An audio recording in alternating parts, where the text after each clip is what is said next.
Yeah. I don't ever remember feeling like this. But I'm out here in these YouTube streets. So I want you to get your fingers. I don't know what you're doing. I want you to get your mouse. I want you to check me out. And I want you to check me out. Get ready to do this. It's the relationship rehab. Like, share, and subscribe. We coming at you live. So come on, let's take a ride. Then subscribe to United Guns of America. Just click that link and listen up to what I'm telling you. It's the relationship. Click that link right now. You know what I'm saying? It's your boy Brian Redmond, and I just want y'all to subscribe to my channel. You know what I'm saying? I want you to let me know what you think. I'm gonna talk about some things, you can talk about some things, and we can do our thing. You know what I'm saying? I mean, it's all about having a conversation, right? I mean, if we can't talk to each other, then, I mean, what are we really here for? I want y'all to be able to just come over to my channel, talk to me about what's going on with you, and I can tell you what's going on with me, and we can build some things, you know what I'm saying? That's all about growth, baby. So click that link, go ahead and swipe on your phone, whatever you gotta do. Share my content. It's just get me out here, baby. Cause we just talking, you know what I'm saying? It's like, I like doing what I'm doing because it's about the people. It's about us having a conversation with each other. It's about us discussing whatever needs to be discussed. And on these YouTube streets, this is the best place to do it, baby. Like, share, subscribe. That's right. Click the link. Click the link. Yeah. I just want to say thank you to everybody that's out here that's already subscribed. You know what I'm saying? Cause y'all ain't the first one, and y'all ain't the last one. So I just want to give a shout out to everybody that click the link, that click the share, and then subscribe to your boy. Cause we gon' grow this thing together, baby. Relationship rehabbing, United Guns of America. To the world, blow up, baby. Yeah. Click the link, baby. Click the link, baby. Yeah. Hey, I just want to send a shout out to all y'all. I love y'all. That's why I do this. It's for the love of us, baby. I appreciate all of y'all. Ooh, we gon' do this thing. We gon' do this thing right here, baby. Hey, look, if you at a computer right now, just go ahead and click your link. What else you got to lose, baby? Tell me what you think. Hit the comment section. You can jump on the live panel. We do it all here. That's what it's all about. So come holler at your boy. I've been doing this for years, but I just got onto this YouTube thing. So hey, let's see what it do and where it can go. To United Guns of America. Just click the link and listen up to what I'm telling you, telling you.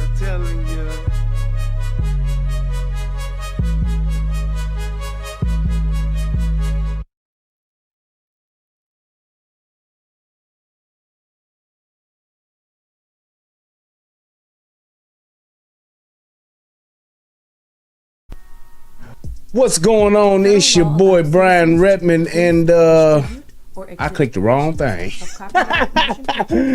Hold up. Let's see what I'm doing here. First, let me get my headphones on. There we go. All right. News reporting, yes, and parody, which doesn't infringe of copyright under 17 USC 107. All right. Now we're good. Okay. Actually, I'm not going to even do that because I was going to do a song, but I changed my mind. All right. So what's going on, everybody? It's your boy, Brian Redmond. And yes, we are back for yet another episode of the Relationship Rehab. And tonight, I got a really good one for y'all. We are going to be talking about one of my favorite people in the world. The world, Craig, in the whole wide world. Yes, one of my favorite people. What you say now, Chuck? And that's a for sure right on. It's a for sure right on. And that is none other than the great, and yes, I don't call many men great. I don't. I can maybe think of two or three. But definitely this man is a great man and someone who I admire and have looked up to ever since I have discovered him.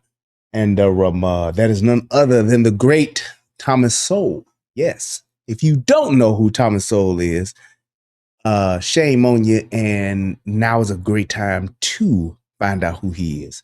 But he is, I believe, I think this year he turned, I want to say he's 90. He's 90 or 91. I think he's 90, if I'm not mistaken. But nevertheless, he is definitely one of the men that I admire. And man, it has just been an honor to just hear him speak and just to hear. I mean, he's such a knowledge of wealth. It's just one of those people where, there's just certain people that are on different levels of just, knowledge. It's like, I know what I know. And yes, as I get older, I believe that I'm very wise for my age. And I believe that was just because I've been around a lot of old people just growing up. I was always around older people. So I kind of caught on to life a little bit faster than others did. And just having, my father be around and him imparting the wisdom that he did over the years, it really made a difference in who I am as a man today. And having such a good mother, and she always looked out for me and wanted to teach me the right way and the right things to do. So it was just one of those things where I've always kind of been ahead of the curve when it comes to that kind of stuff.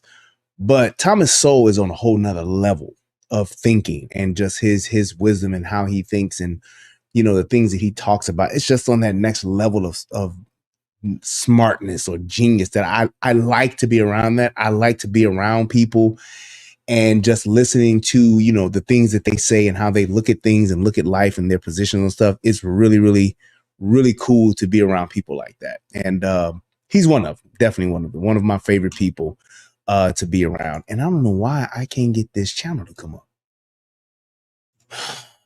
This thing. Oh, I ain't got it turned on. Duh. I'm trying to get the comments to show up, but it wasn't turned on. I have to turn on the thing that actually reads it first, and then I can click on that, and there we go. All right, it'll be up in a second. But yes, but before I talk about Thomas Sowell, I wanted to talk about something that I have actually been meaning to talk about for such a long time. And shout out to everybody that's in the chat. Please click that like button and make sure that y'all subscribe to Rumble. The Rumble channel is doing good as far as views, but as far as members, I think I only got like 300 or 400, if that. Good drink. Oh my goodness. Ain't nothing like, I don't know, my thing, some good drink to me. I love me some Kettle One and some lemonade, or flavored Kettle One, or that flavored Ciroc with some lemonade, or that I like the watermelon ocean spray, or the cran apple. Oh man, just destined to have a good time, and just, yeah, good vibe. But that being said, I just wanted to talk about something I've been wanting to talk about for quite some time. And me and one of the relationship rehab supporters, and actually one of my brothers that I met from Soto Nation. Shout out to Thomas Sotomayor. But one of the brothers I met from Soto Nation, my man Jason Gunn. We have been going back and forth over this Trump thing, and Trump going to jail and all this kind of stuff. And I just kind of wanted to give my opinion of it real quick, and just talk about the whole thing as far as what took place and what they're trying to charge him with and all of that nonsense. And it's just one of those things to where the technicalities of stuff is one thing. But when you're looking at trying to, incarcerate someone, ruin someone's life, or whatever the case may be, then I think that takes on a whole different type of vibe. It takes on a whole different type of awareness that I think people should be aware from, and it should matter. It really should. So Jason Gunn has been adamant about Trump going to jail, the whole insurrectionist thing, and all of that kind of stuff. And here's my thing. This all stemmed from the election, 2020 election, right?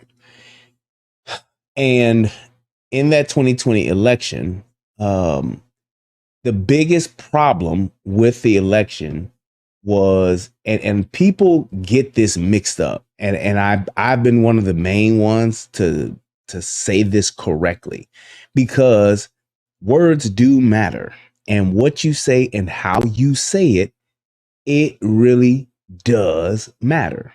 And that's why when people talk about the election and the way that people have said things about the election, and now that we are allowed to talk about it, right? Just that whole part within itself is a show. But now that we're allowed to actually talk about the election, the thing is that people phrase it wrong. And I've heard, a lot of not just Trumpsters or people that support Trump or Trump supporters say it, but just conservatives have said it wrong for quite some time.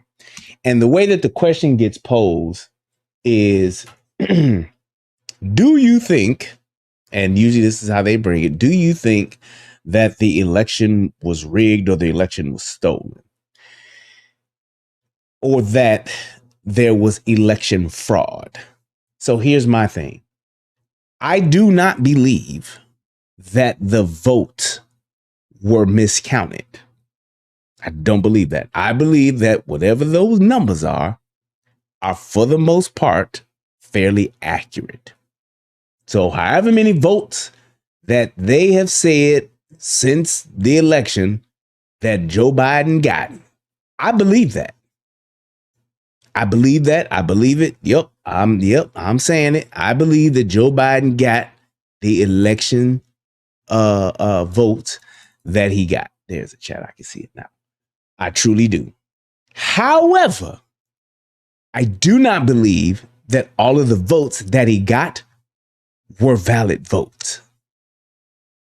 I don't believe that. So everybody that they said voted, are you talking about people going on the record to say that Joe Biden has gotten the most votes ever?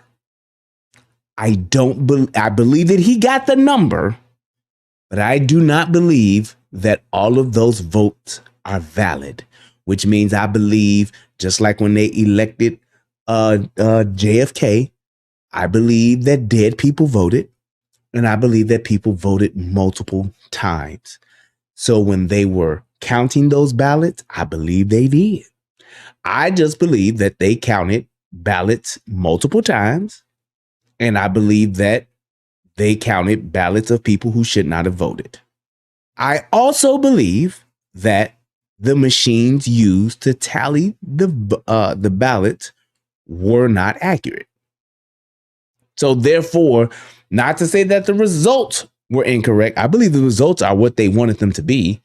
I just believe that they were not true in the sense of everyone that voted was an actual person that had the right to vote. That's been my position on the election. So people always say, wasn't no election fraud. All of the court system said there was no election fraud. There was no fraud. No fraud was found. We went to court in 172 different courts. No fraud. I believe that. I believe it. I believe it. However, I don't believe that everybody that voted was eligible to vote. And they counted those votes anyhow. So that also leads us into January 6th. January 6th, and just like how it was talked about back then, and the way that when it happened, which was almost 4 years ago, next month to be 4 years, what took place then and what is just now starting to come to light, which has been over the past maybe 6 to 8 months, the truth is now starting to come out, and it was what everybody said it was. It was a what is the correct word? What would you call that, a conspiracy? I think you would, because it's kind of like, these people conspired to do what they did, and it was set up. It was a setup, and the fact that all of the things that have taken place and that have been talked about in this setup does nothing but validate that, where they talk about the refusal of security, where they talk about the people being planted, the FBI plants, all of that stuff, and how these certain people that are like ringleaders in the whole thing getting started, the insurrection and all that kind of stuff, how they were ushering in the people into I believe that it was all a part of the plan to have the January 16th go the way that it went. Mission accomplished. From the bad shoot of the dude that killed that girl, Bobbitt, is that her name? Ashley Babbitt, all the way down to everybody else. If you look at the footage and if you look at the documentaries that have been done about it, you'll clearly see it. So, yes, entrapment. Thank you, Jackie. It's an inside job, and there was entrapment. The other part to that is what's going on as far as Trump being held responsible for that. There's no way you could hold a person responsible for the words they said and what took place. There's no way that you could hold. The fact that this is even in court lets you know that this is the two-party or two-tier justice system, two different types of justice. It just goes to prove that. And it's like when you talk about the things that people have said, not just Donald Trump, but people have said over the years, and those people saying the things that they said and things have happened, you've never seen anyone charged with a crime because of it. You've had politicians. You've had Joe Biden threaten to assault the president. You had what's her name, Maxine Waters, talking about just go and punch him in the face. You've had politicians alone, not to mention the celebrities that have made violent statements of violence against others. None of them have ever went to jail. None of them have ever been taken into court for it. So with that being said, why are we here with this now? And this whole thing of, well, he was the president and the president could do. President got freedom of speech just like anybody else. He just does. He just does. So it's like with all of those things that's going on, to try to say and try to hold this person accountable for all of this stuff that has taken place and to not acknowledge the bullshit that is behind it, just like how this man was impeached, 3-4 times? Russia. And there was never, ever any conviction. There was never any wrongdoing to be found. How do you look at that and not see into it to say, well, yeah, I think these people just kind of got a hard on for this guy because they don't like him. It's just what it is. The fact that the people that have actually that were actually at the Capitol on January 6th have not only been arrested, but have been jailed and are serving time. The fact that those people are serving time, however, for an entire summer, 3 to 6 months, the amount of crime and looting and destruction of not just public property, but government property. Niggas burned down an entire police station. No arrests made, no convictions, nothing. But we're going after the people from January 6th. Right. So I'm the kind of person to where I understand the law is the law, but I will not support somebody being prosecuted for a crime while someone else who's committed the same crime or a crime that is worse or even more egregious not being prosecuted at all. I will never support that. So that's kind of like my thing with that. It's like, and even now with Colorado trying to take them off the ballot, or they have taken them off the ballot. And I think it was it Baltimore or Maine or somebody else took them off the ballot. Maine. I see what somebody put in the chat, Maine. taking them off the ballot. Like, what? If I want to vote for shit, Curly from the Three Stooges, that's my right. If he's on the ballot, I can write him in on the ballot. How do y'all get to take him off? Do y'all realize what these people are doing to our democracy when it comes to just being able to vote? They suppressed that Hunter Biden shit. They suppressed the COVID shit. They suppressed the election fraud shit. They suppressed all of that. And now y'all gonna tell us who the fuck is gonna be on the ballot or not? This dude is the fucking front runner for the president of the United States. And you got states trying to tell you who you can and can't vote for because we ain't gonna allow him on the ballot. And here's my thing. When you talk about what is it that Martin Luther King said, an injustice against an injustice somewhere is, an injustice against one person is an injustice against all people or something like that. Somebody have straightened me out and tell me what he said. But basically saying you letting it happen wrong, go down wrong here is basically letting it go wrong everywhere. You don't let just the actual laws and the fabric of our Constitution, you don't let those strings get pulled at all, because it will begin to unravel. And we have politicians that have been trying to do it for decades. And injustice anywhere is a threat to justice everywhere. Thank you, Jackie. That's just what that is. And it's like when you see people supporting it, that's the scary part. Because whether you like that man or not, he should still be on the ballot for people to vote for him. Because just because your ass don't like him, don't mean somebody else don't. Or somebody else won't. And next time it may be our candidate that's not on the ballot, but next time it might be your candidate that gets taken off the ballot.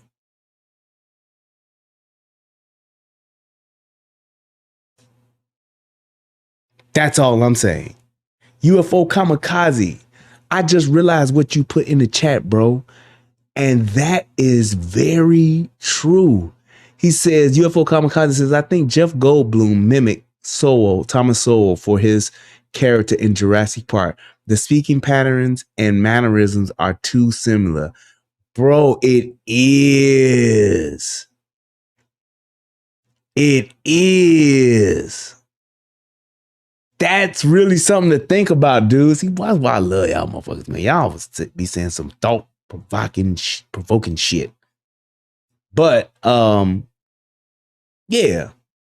So that's pretty much my thing on that. And you know, I could definitely have a deeper conversation about it and debate it. But just off the top, that's pretty much where I'm at with it.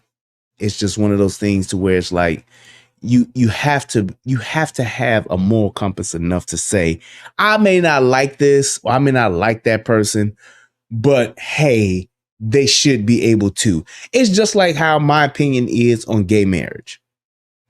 I do not believe, and I'm on the record for saying this, I do not believe that homosexuals should be able to get married in the Lord's church. In the Christian church. The Christian faith is against gay marriage. However, this is America, and I believe that homosexuals should be able to have what will be called a civil union, and they should be able to benefit the same exact way a married couple benefits in America. Same rights and benefits that a married couple have that's married under the Christian faith should be the same exact rights and benefits that they should have living in America under a civil union. The only reason why I say no to why they can't get married in the Lord's church, or they shouldn't, is because it is specifically forbidden? Is that a word? In the Bible. Bible say no. Nope. That's what the Bible say. So with that being said, just because of, and like you're supposed to be a separation of church and state, the state should not be able to tell the church that they can allow this type of union because they have a law that says so. For Bowden. For Bowden, is that it? Okay. Just saying. So it's like, I'm not in 100% support of it, but I understand that they should have a right to not that particular thing, but definitely to the benefits of that particular thing.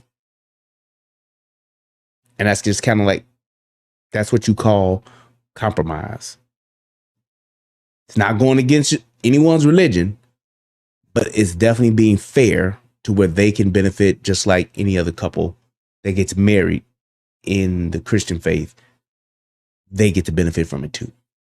So you have that civil union and you and your significant other benefits, health benefits, death benefits, estates and all of that kind of stuff. All is the same.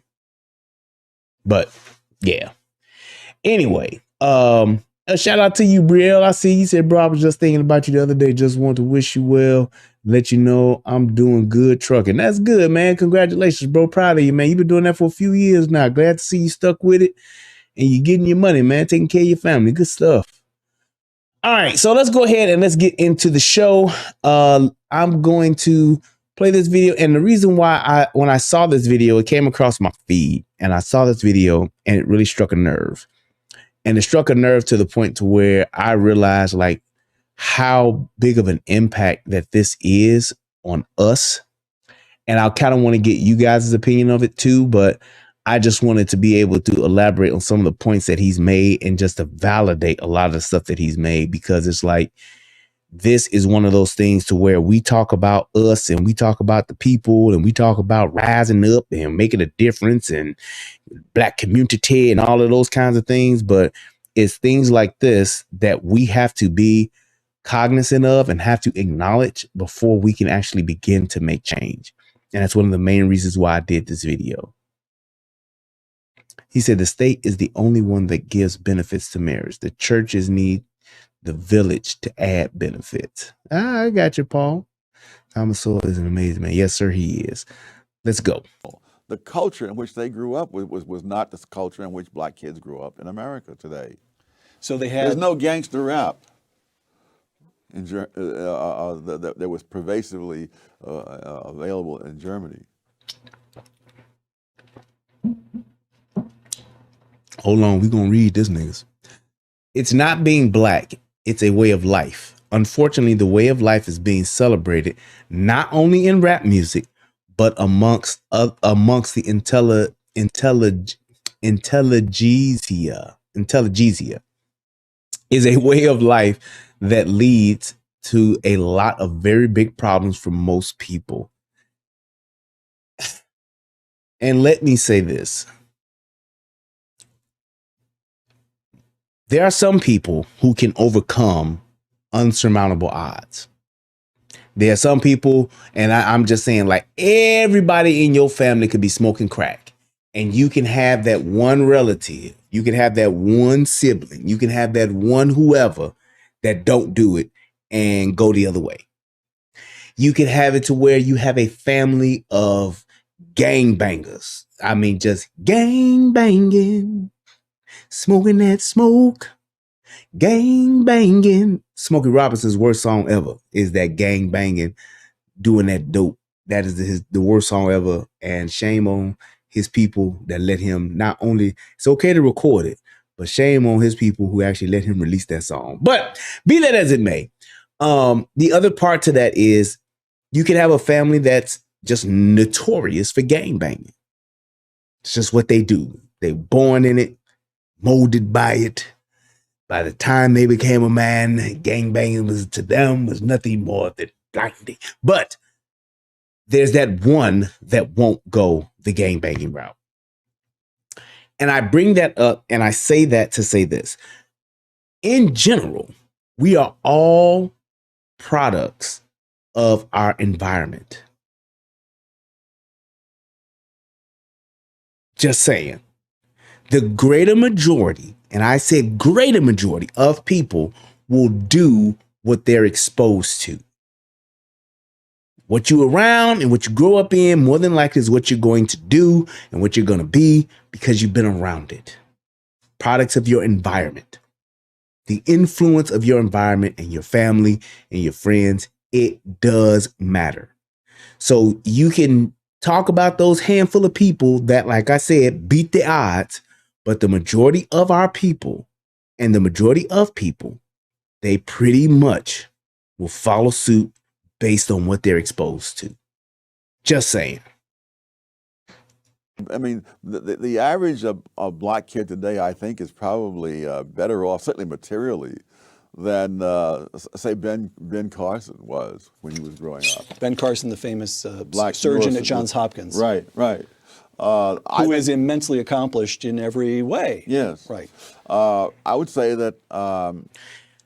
And who is also known in the black community as a coon. Bootlicker. Lame. Why is that? Why is it that Ben Carson, a brilliant brain surgeon, groundbreaking surgical procedures and techniques, I mean, just one of, and just hear me when I say this, one of the greatest minds and most influential people in medicine, not just in this generation, but of all time. Why is he not one of our heroes? Why is it that Ben Carson is not as popular as Puffy? Why is it that Ben Carson, and even Thomas Sowell for that matter, why are these people not celebrated, promoted, propped up, supported, like, I don't know, maybe some of our mega church preachers like T.D. Jakes, like Creflo Dollar? Just to name a couple. Why are those two people that I just named, who are literally accomplished black folks, highly intelligent black folks, why are they not even well known? You can go into any hood and show either one of these people, one of those men pictures, and most people wouldn't even know what they, I would say upwards of 90% of those people wouldn't know who that person was. You take a photo of Ben Carson, take an 8x10 of Ben Carson and an 8x10 of Thomas Sowell into any neighborhood and just ask the young people, not the kids, the young people, teenagers, young adults, people in their, in their 20s, and just say, do you know who these men are? They ain't gonna know. Half of them won't pass. Why is that? But every last one of them motherfuckers gonna know who Sexy Red is. Every last one of them motherfuckers is gonna know who Diddy is. Every last one of them motherfuckers gonna know who King Von is. Every last one of them is gonna know who Lil Durk is. They're gonna know those people, but they won't know these people. And not to say that there's anything wrong with knowing them, but there's no reason why you shouldn't know somebody like this. Why are these people, why is it, and this is another reason why I will not, and hear me when I say it, I will not let my daughter go to an HBCU. Fuck the black experience. I don't give a fuck. Number one reason why I won't let her do it is because they steal the money. They stealing too much of the money. That's what I'll say. All these schools are stealing money, but they're stealing too much of the money. Number two is they don't really promote the smart black people in our generation. Why would someone like Joe Biden be invited to speak at Howard University? Same motherfucker who said, if you don't vote for me, you ain't black. Why would that person be invited to speak at Howard University, the most prestigious black university, historically black university in the fucking world? Why would Joe Biden get invited to speak at that college before a Ben Carson or a Thomas Sowell?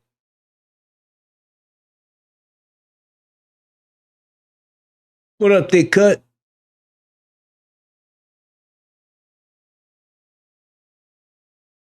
Why? Why would that person be invited over these two people?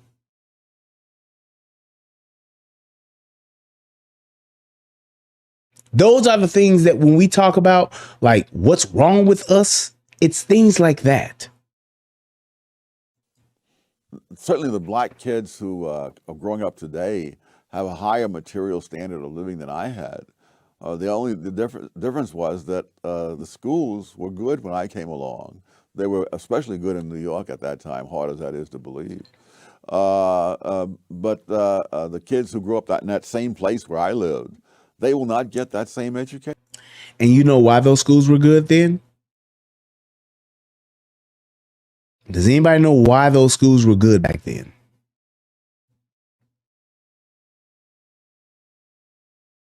Those schools were good back then. Well, you know what? I'm gonna give y'all a second. Does anybody know why the schools were better back then than y'all compare now?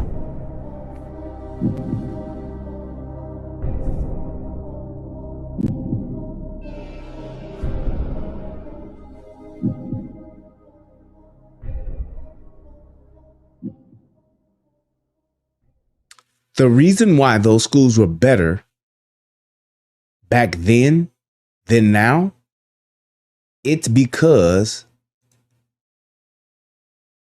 the parents. Yes, Kevin Hutton got it. Family. Family. Mothers and fathers. He said because Jesse Jackson was the superintendent of the school. Boy, Jesse Jackson ain't never been no superintendent of nobody's school. Operation Shakedown is not going to be running the schools. No, he got too many people to shake down than to be talking about we over here at the schools. But it was the parents that were involved in the school system. Parents went and talked to the teachers. Teachers didn't have the discipline problems that they have today because of lack of parenting. Teachers could actually, I know this is going to sound crazy as hell. Just listen to it though. Just listen to it. I know this is going to blow your minds. This shit is going to be crazy. But back then, when he's talking about, and we talking like, 60s, 70s, teachers were actually able to teach. They could actually teach. They didn't have to worry about making Raekwon sit down. They didn't have to worry about Trayvon running around because he hopped up on sugar and shit. He didn't have to worry about that. They didn't have to deal with none of that. They didn't have those problems as far as discipline problems because, yes, and I'm not saying that all the kids were perfect back then, but you didn't act up in school because you didn't want your mama to come whoop your ass. You didn't want your daddy to whoop your ass. Hell, back then, the gym teacher whooped your ass. Back then, you had what they called the school disciplinarian that would whoop your ass.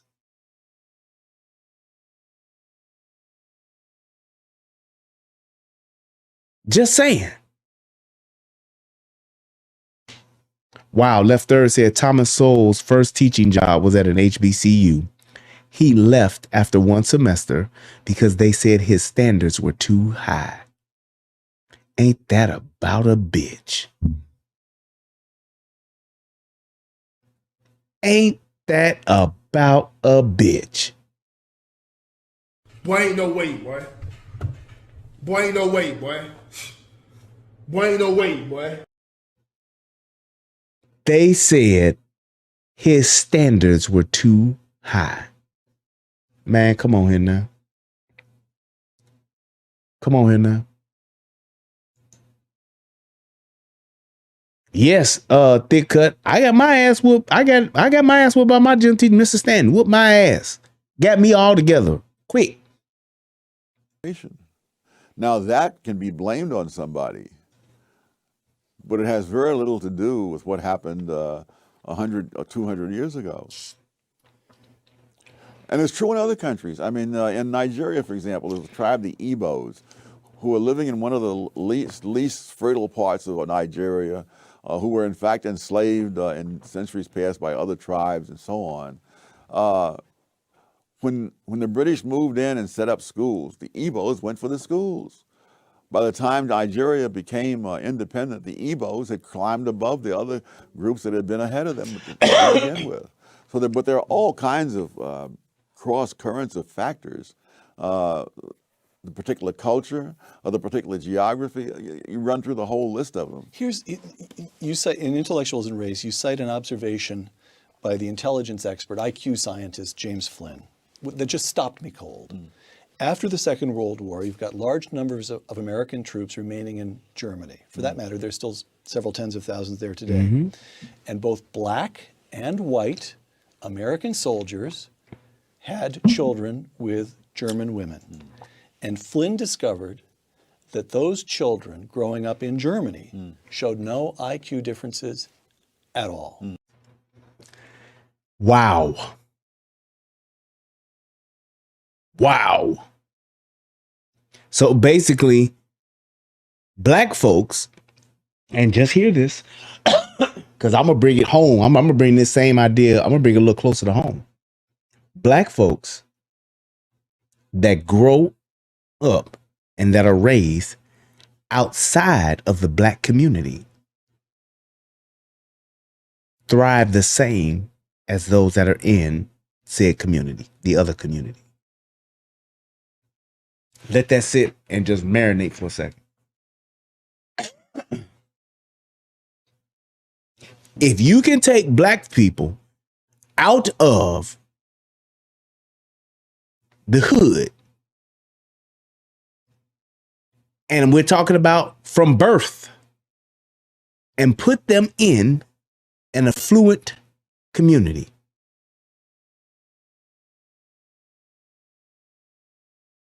they thrive the same. Just brain power.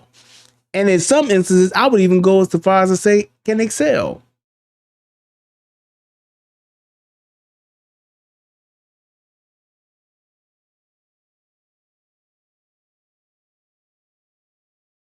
It's one of those things to where you have to look at it and say, well, damn, what is it that we are allowing to consistently be done to us in our own neighborhoods that we won't change, that is keeping us in the same perpetual loop of all of the fuckery and debauchery that's going on in our communities today? The black kids and the white kids, the same. Quoting Intellectuals and Race, Professor Flynn concluded that the reason was that the offspring of black soldiers in Germany, and now you're quoting Professor Flynn, grew up in a nation with no black subculture. Yeah. Close quote. No black subculture. So it wasn't no, this what black folks do. This what keeping it real is. When you have black kids that grow up in a culture that has no sub-black culture, they thrive. You ain't gotta like it, but you gotta acknowledge the truth in that.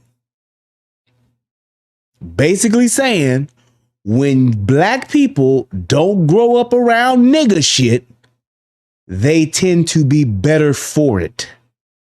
Statistical data proves it. Which means what? Which means they experienced exactly the same expectations. Is this the No. The expectations are external. The culture in which they grew up was not the culture in which black kids grew up in America today. So they had. There's no gangster rap.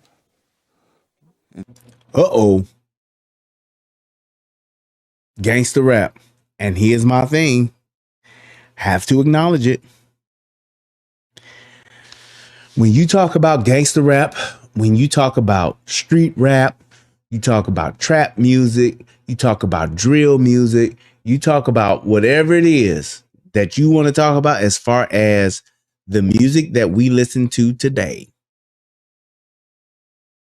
you can't tell me and you cannot deny the fact that it plays a part and it has not only an effect, but it has a negative effect on us, on our young people, our young people's minds. It literally fucks up their way of thinking. Same thing with twerking music. The fact that you put on a certain beat, the fact that you hear a certain drum cadence, and instantly women get to twerking their ass, shaking their ass, sticking their tongue out and gyrating their hips. It lets you know how influential it is.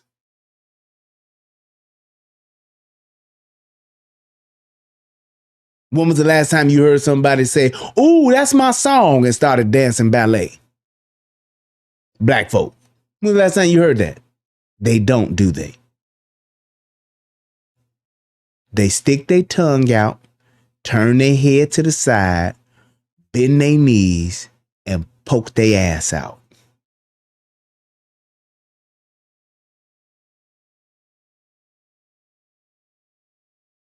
Tell me if I'm wrong. Stop me when I'm lying.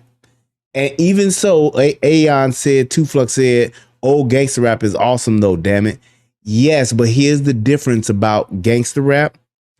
When we got exposed to it when it first came out, we weren't children. We weren't 3 years old listening to NWA.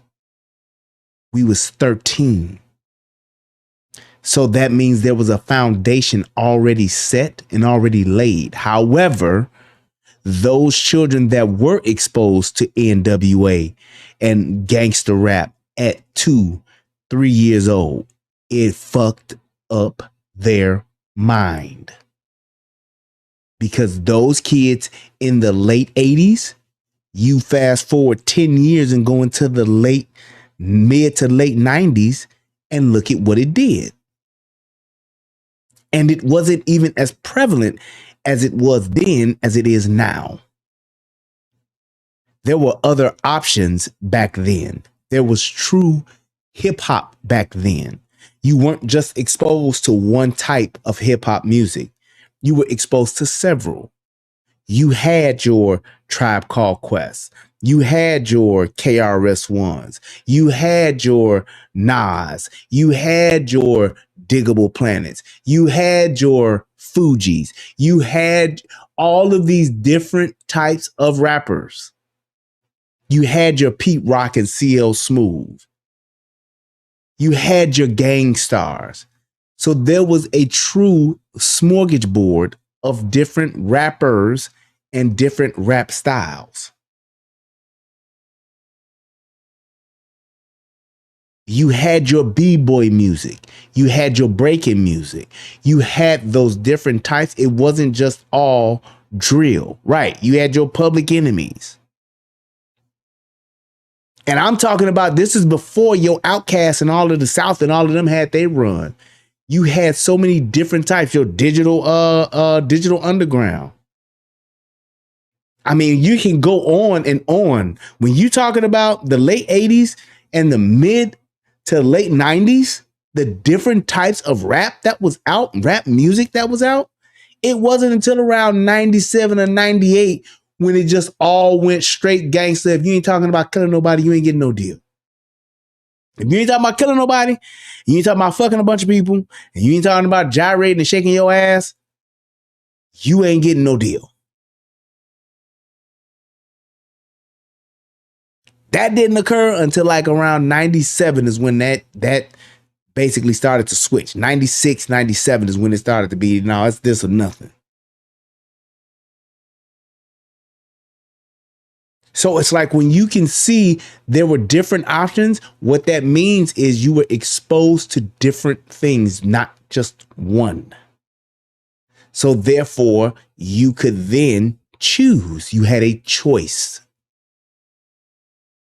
You actually had a choice. And it's like that matters when it comes to who you decide to become as a person, your moral compass, all of those type of things. That was pervasively available in Germany. So here's what I'm getting. There is something about black subculture in America today that holds African Americans themselves back? Yes. In fact, I went into this in a previous book on which about black rednecks and white liberals, because that same subculture. Let's talk about two of your books here. Go ahead. Because that very same subculture held whites in the South back as well. That in the time this mental testing in the First World War turned up, among other things, the fact that whites from various 4 or 5 southern states scored lower on the mental test than blacks from 4 or 5 northern states. And so it really was a question of the subculture that was there, which was a handicap to both. Boom, another fact. And you know what I just thought about? Why is Thomas Sowell only being interviewed by pretty much white folks? How come he's not on Oprah? How come he's not being interviewed on BT? How come he's not being interviewed on Revolt TV? How come he don't have a show on Revolt? Black Network, right? How is it that there are more love and hip hops? How come he's not on Tyler Perry's network? That's pretty much OWN. OWN is pretty much Tyler Perry network. You can do whatever the fuck you want to do. How come nobody's black? How come Gail ain't having a conversation with Thomas Sowell?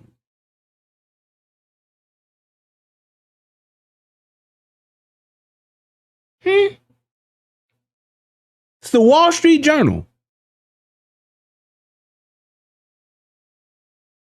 He ain't on Jet, Ebony. Nope. He ain't even made it to The View.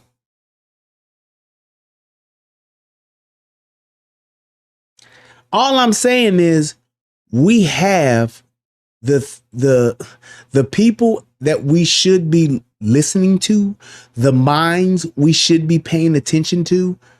They are not even promoted by us. How come Thomas Sowell hasn't gone on a black church tour? Huh? Just saying. Just saying. How come somebody like that isn't at the forefront of black culture? How come there's no Joe Bidens? How come there are no Nancy Pelosi's? How come there are no political figures trying to talk to this person to get his endorsement? He ain't on D.L. Hughley's show. Nope. Think of every black person that got their own show. Why this man ain't on there? Why Ben Carson ain't on there? But we can find Ben Crump. Fuck Ben Carson, nigga. We fucked with Ben Crump. Just saying. All right. And so whose job is it to say, wrong subculture, folks, you're harming yourselves? Well, I would think in an ideal world that intellectuals might take on that task, but the world that we live in, I've noticed, is not ideal. All right. Mm-hmm. Hey, UFO said you won't catch him at Diddy party, right? You ain't gonna catch him at Diddy house. I tell you that. Just saying.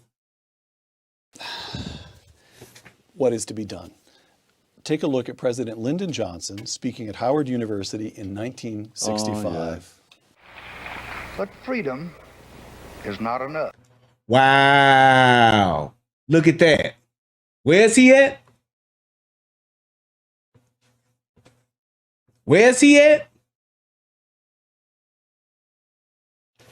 Howard University, June 4th, 1965. 1965. So you got two presidents that done spoke at Howard University, at least. I want to say Bill Clinton did it too. I really want to say that.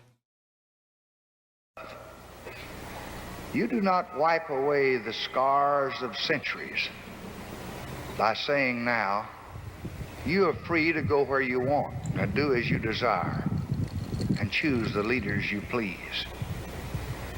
You do not take a person who for years has been hobbled by chains and liberate him, bring him up to the starting line of a race, and then say, you are free to compete with all the others, and still justly believe that you have been completely fair. It's pathetic. It's not a question of, there's no you who has the control to be completely fair or completely unfair. I mean, the circumstances are, so someone once criticized the mental tests on grounds that the tests were unfair. And I think it was David Reisman who said, the tests are not unfair. Life is unfair. And Wow. How about that part? Life is unfair. I tell people this all the time, especially when we're talking about just guns and Second Amendment and all that kind of stuff. And, you know, why people, especially when I'm making when I'm debating about people who think it should just be one of those things where nobody should have guns. The world isn't a safe place. The world isn't a nice place. So why should you not be prepared to protect yourself against a place that is not only unsafe, but is not nice? And just like he said, life ain't fair. It's just not. And the very thing that you need to be able to do is to be able to survive and learn how to survive. You have to be able to persevere through life's challenges, the things that go on, good or bad. Good and bad, I should say. You have to be able to persevere through those things and make it through and survive. Because if you can't, you won't.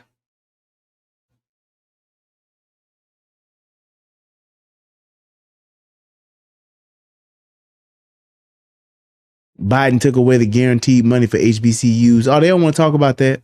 That Trump put in place for 10 years. Biden made them have to come and ask for it every year. Yes. Meanwhile, we done sent $200 billion over to Ukraine. But nigga schools can't even have a consistent flow of money. Huh? Exactly. And I'll take it one step further because, like I said, these HBCUs, they stealing too much of the money. I would only make it to where they can only basically come through and improve those areas. I wouldn't even give them money.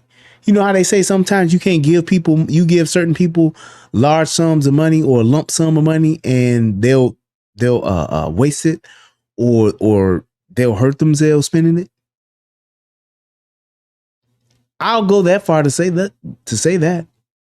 I would be like, the only thing you can do is you better get a quote, get a bid in for these particular improvements you want to make on your schools, and the government will cut the check to that company to do that work.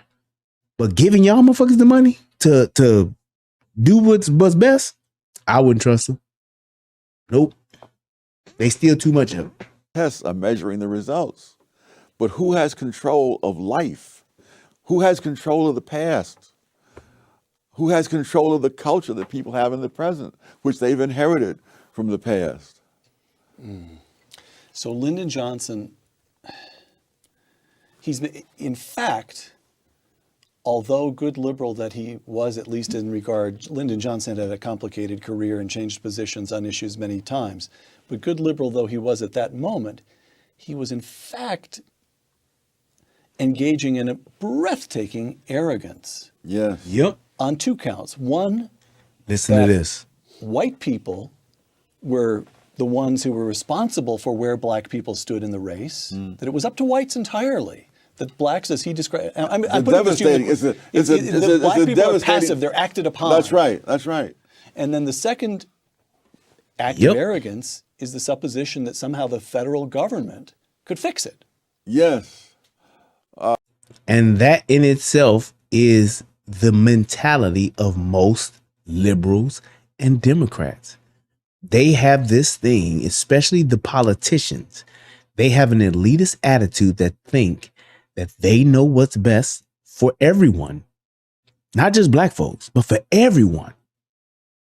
And they should be the ones making the decisions for all of us because they're better people. Yep. He said 70 to 90% of lottery winners are bankrupt within a presidential election cycle. Yes, that's true. Y'all just keep praying that I win the lottery. Y'all keep praying that I win the Mega Millions so I can change the world. Let me get a hold of $500 million. Let me hit that Mega Millions. Hell, let me get a hold of $100 million. Change the world. Y'all pray for that. Yup, I said it. Pray for Brian to win the lottery. The big one. Mega Millions. But just win over $100 million. Let's go. At least. It is staggering. But if you wanted to be charitable, you could say, well, he said this in 1965. But if you say, all right, why are people now repeating it in 2013 when we've had nearly half a century of experience to the contrary? And if you look within the... And if you look at all of that, look at, like he said, for 50 years, we've had the handouts. We've had the free lunches. We've had the, the affirmative action. And what has it done for black folks as a whole?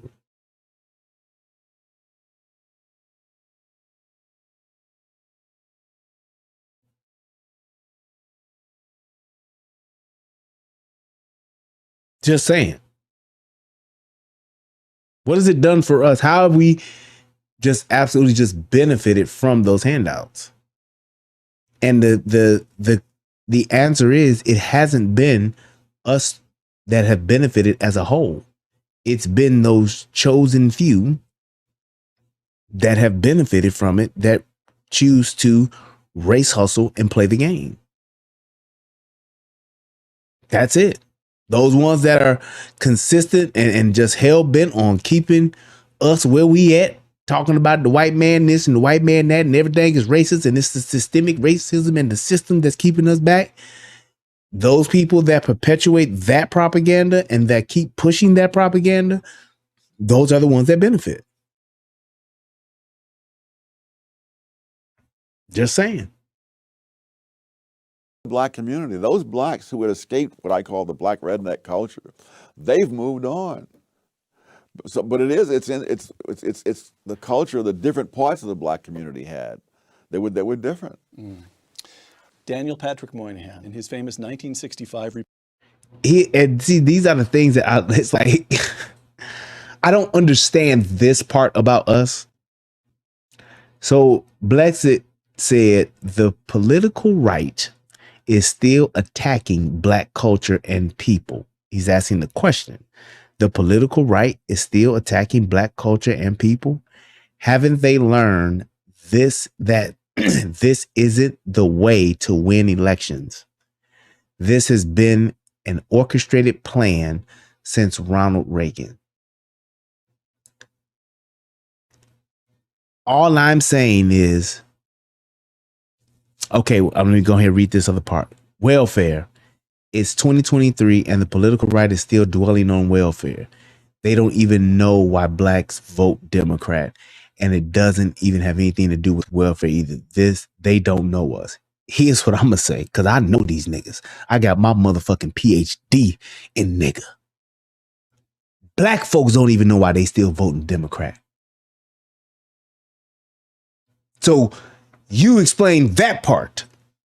It's like we say things and we make statements that are just hot phrases. The political right is still attacking black culture and people. What the fuck does that part mean? And it's like, those are the things that when you say, well, elaborate on that or make the statement plain and clear, since you are typing, to where it's a just factual statement as opposed to painting with a broad brush and then coming back saying they still dwelling on welfare. If you don't think welfare is a problem, I don't know what to tell you. Being a black person, if you don't think welfare is a problem for us as black folks, I really don't know what to say. What welfare is today and what it was initially started out to be and what it has become, it is in no shape, form, or fashion it's not helping us. I'll say that. Anytime you have generational welfare queens, when you have black women that have sat back on welfare for years and generations and still ain't gotten better, when you have white folks that are welfare queens and have sat back and literally done nothing for generations, you tell me. The bulk of black middle class was created via unions, and the Democrats were seen as pro-union. Also, Democrats were more socially conservative than today, and by that nature, blacks are conservative. Okay. I'll play. The bulk of black middle class was created via unions. Why? Because most blacks got factory jobs. Do we know when that took place? That was in the Industrial Revolution. And that was predominantly a northern thing. Ford, GM, Chrysler, stockyards, steel mills. Pro-union, it wasn't even about being pro-union. It was about just getting the job. Once the unions came, the unions did what? They turned into monsters. I get it.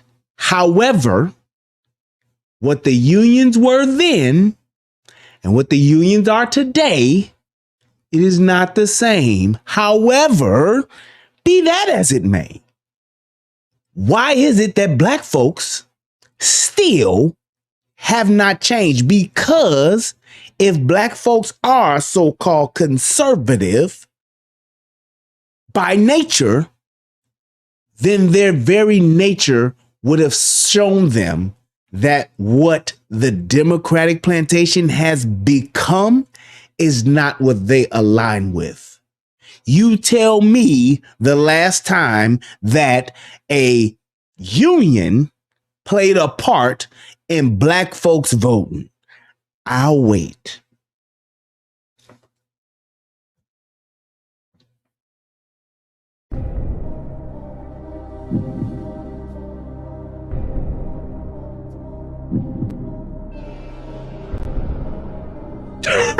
This nigga said. This nigga. This is the shit I be talking about. This is it. This is exactly what I be talking about. So he then comes back and he says, black baby boomers, which are pretty much dying off right now. The majority of baby boomers are dying off now because the baby boomers are now 80s boomers. But he's saying that black baby boomers are the largest black voter bloc. That's not true. Baby boomers are dying. And then he says they are just stuck in a time warp. What the fuck does that mean? It doesn't matter what you think. What the fuck does that mean? How is that even an excuse to say they are just stuck in a time warp? These are the things that I'm talking about when I say we say things and they're not well thought out. We just say them to either just be, we say them as a popular or hot item, or shout out to Paul. Thank you so much for the donation, bro. Appreciate it. Or we say it as an excuse. Oh, black folks don't get married no more, because are we stuck in a time warp? Is that the reason why black folks don't get married no more? Huh? Time warp? Okay, let's keep going. The black on black crimes in our major cities. Is that a time warp? Huh? Let's keep going. Let's talk about how all of these politically ran black cities, when niggas are in charge of the politics, how they literally do nothing for the people, and the people there are fucking literally suffering.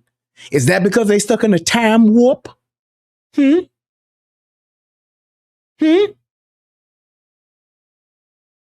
Black baby boomers view today's Democratic Party as the Democrat Party of the 80s and 90s, and the younger generations are disenchanted.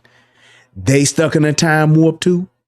Is that what we saying? So that's the reason for all the nigga fuck ups, all the shit that niggas ain't doing today. It is because, based on that logic, they stuck in a time warp.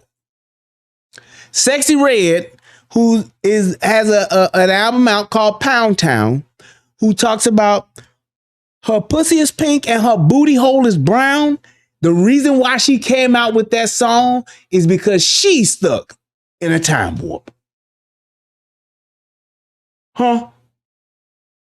There we go. So that is the answer to the disparaging black culture today. King Von, Pop Smoke, Lil Durk, all of these niggas that's out here with this drill music, it's because they too are stuck in a time warp. That's the answer.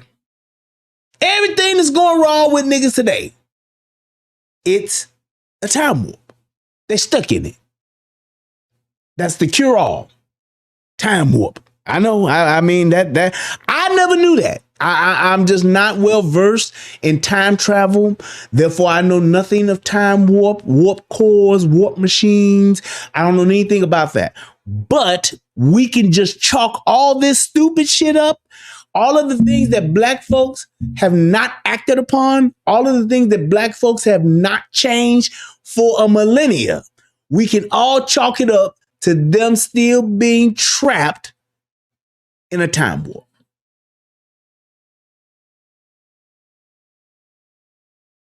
He says that she a baby boomer right now. It ain't got nothing to do with the baby boomers. It ain't just the baby boomers that's fucking shit up. It's everybody.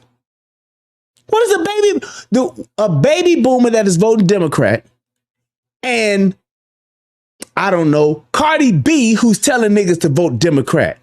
What's the difference? What would be the difference? If you're saying that the baby boomers are voting Democrat to this day because they stuck in a time warp, what would that go to say for all of the other ones, all the other black folks that's still voting Democrat?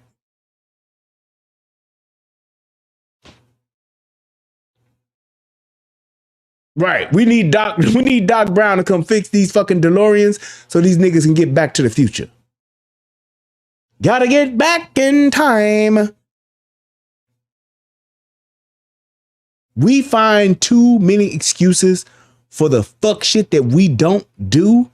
I mean, for the fuck shit that we do, and the fact that we won't correct shit, we always have an excuse.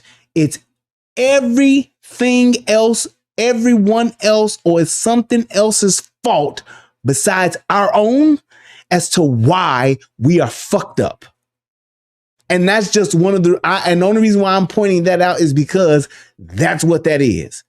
Do Republicans even campaign in black communities?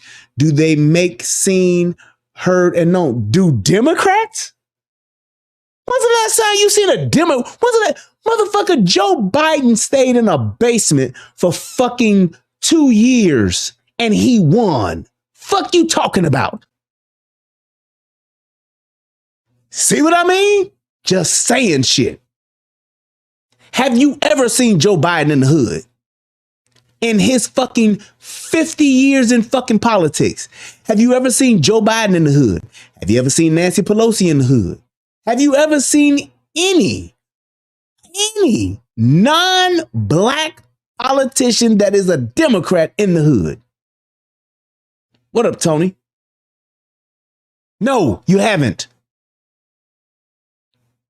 Report entitled, "The Negro Family, the Case for National Action," close quote. Longish quotation, but it gets to something, I believe. Moynihan, "The fundamental problem is that of family structure. The Negro family in the urban ghettos is crumbling. A middle class has managed Wrong. It is not crumbling. It has crumbled. to save itself, but for vast numbers of the unskilled and poorly educated, the fabric of conventional social relationships has all but disintegrated. So long as this situation persists, the cycle of poverty and disadvantage will continue to repeat itself," close quote. When Moynihan wrote those words, the illegitimacy rate among African Americans was 25%. Today, the illegitimacy rate among white Americans is 36%. Among Hispanics, more than 50%, and among African Americans, more than 70%. Yes. Boom. Aside from throwing up your hands in despair, what is to be done? The first thing to be done is to understand that this was a result of policies begun in the 1960s. This is not a legacy of what happened 100 years before the 1960s. The breakdown of the black family is not a legacy of slavery. No, if you the classic study of this goes all the way back to the era of slavery, and they find that most black kids, even under slavery, had lived with two parents, and that was true all the way up until the 1960s. You don't have to be in a time warp to get that part.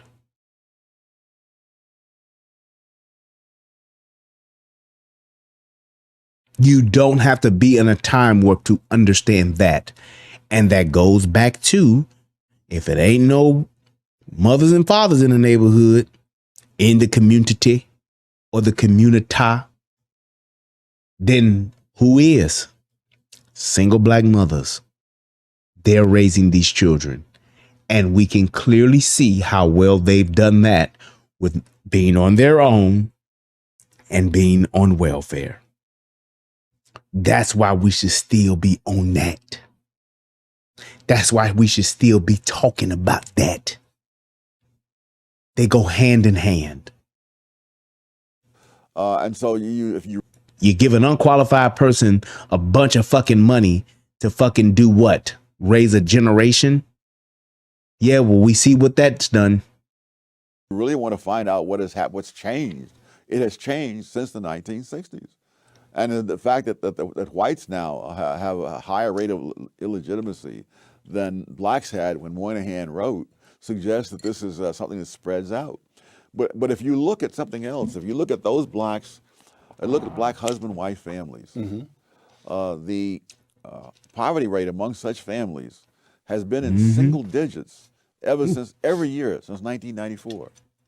And so if you look at the external causes, why the husband and wife families and the welfare single mom families all are facing the same society and objective things, but the results are radically different because the cultures and values are different. Here we go. I knew it was gonna come sooner or later. I talk to black people and not niggas, so we just can't relate. I never left the black community. Blacks are conservative. We just have no political home and a bunch of propaganda against us. Here's the thing. Blacks are conservative. That has nothing to do with how they vote, though, does it? Bing bang. What does being a black conservative have to do with how you fucking vote? Blacks are conservative, but what? They have the most abortions out of everybody. Blacks are conservative, but what? They have the highest illegitimate childbirth rate than anyone else. Blacks are conservative. However, black women only get married at a clip of 24%. Blacks are conservative. However, black women file for divorce 70% of the time of the 24% that do get married. Blacks are conservative. However, they lead at being single mothers. Fuck that got to do with how they're voting. How you living and how you voting? What are we talking about here?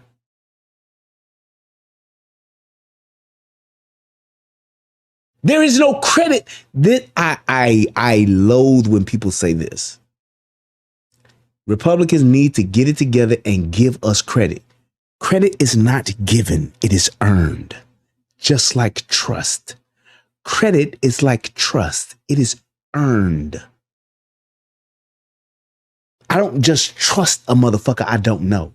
They have to earn my trust. You don't just get credit because you showed the fuck up. You have to earn your credit by doing the work.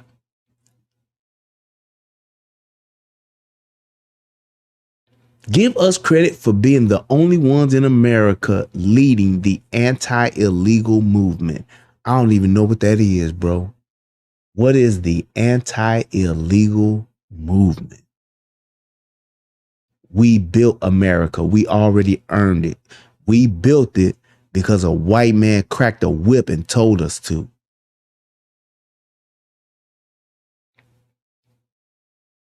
We were the labor force. We didn't think of this shit.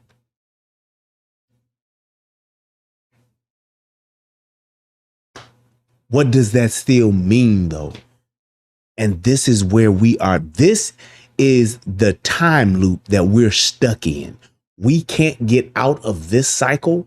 And this is the shit that hurts us, because this is what you would call black intelligentsia. This is what you would call the high thinking blacks. This is what you would call the black folks that's supposed to be leading us in the community. This is how they're thinking. I ain't praising white folks either. I'm just telling you the fucking truth. Niggas did not come over here and build America on their own. They built it under the whip of white people. Facts.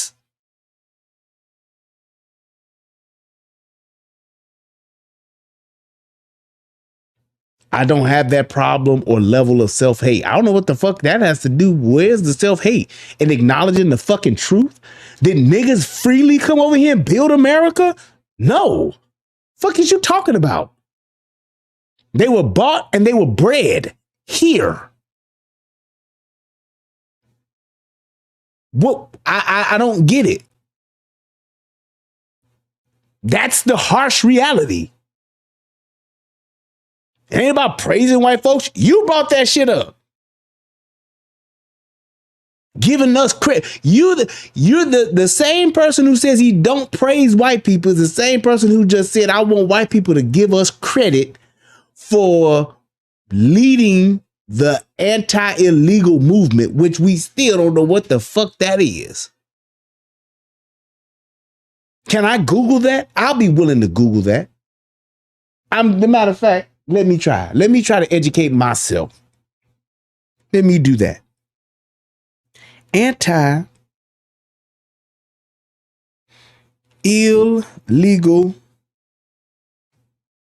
movement. Anti-illegal movement. Let's see what comes up with that. Movement against illegal immigration. Is that what you talking about? That can't be what you're talking about, bro. That can't be. I hope that's not what you're talking about. I really do. Because niggas didn't jump on the anti-immigrant or illegal immigrant movement, if that's what you're referring to. Niggas didn't jump on that until they started putting these niggas in these sanctuary cities. They started putting the Mexicans in these niggas cities, in these niggas communities. That's when niggas started saying, hey, wait a minute, all these goddamn Mexicans around here. That's when niggas started getting concerned about this shit. Other than that, niggas have been for years black and brown together. Black and brown moving together. Yeah. The anti-illegal movement was not headed by them.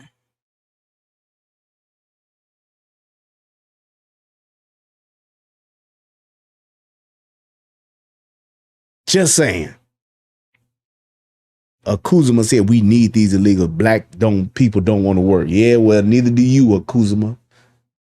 I can be with you on that. They ain't got shit to do with these motherfuckers being up over here fucking up the program. Like NWA. Right.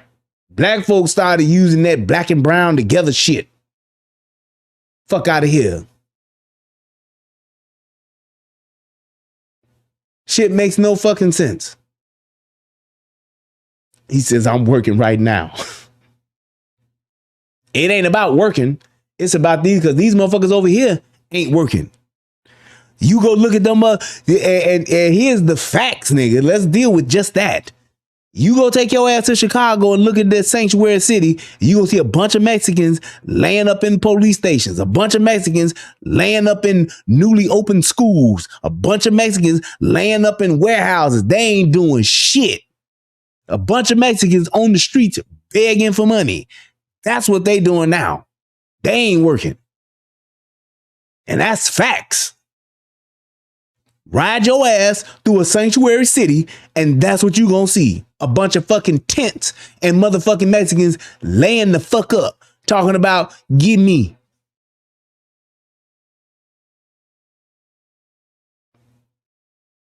That's what the reality is. So I get it. I don't know if you're just trying to be funny about niggas not wanting to work, but that's just what it is.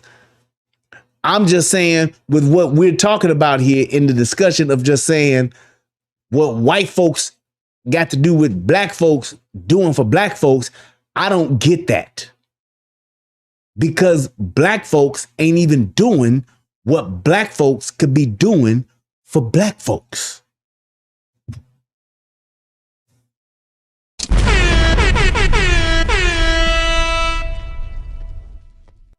Let me say that again. We want to talk and complain about what white folks ain't doing for black folks.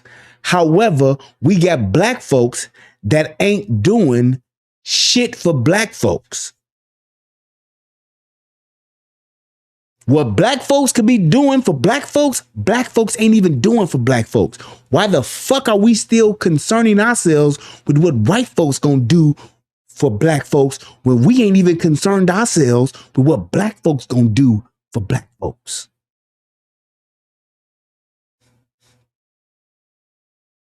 Mexicans ain't hitting no shit neither, but Mexicans at least know how to stick to fucking together. True. I just did a show about that. Like that black dude said on the show. Within a generation, the black vote will be null and void. Basically means you have no political base, which basically means you have no say in shit that go on, which basically believes you ain't got a say, you ain't got a motherfucking nothing in this country.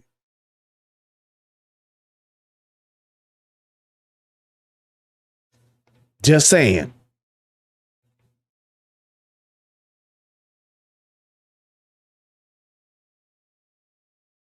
Yep.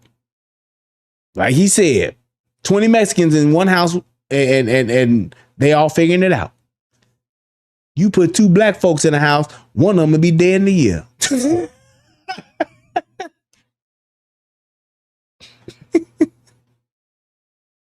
That's a lie, but it's true.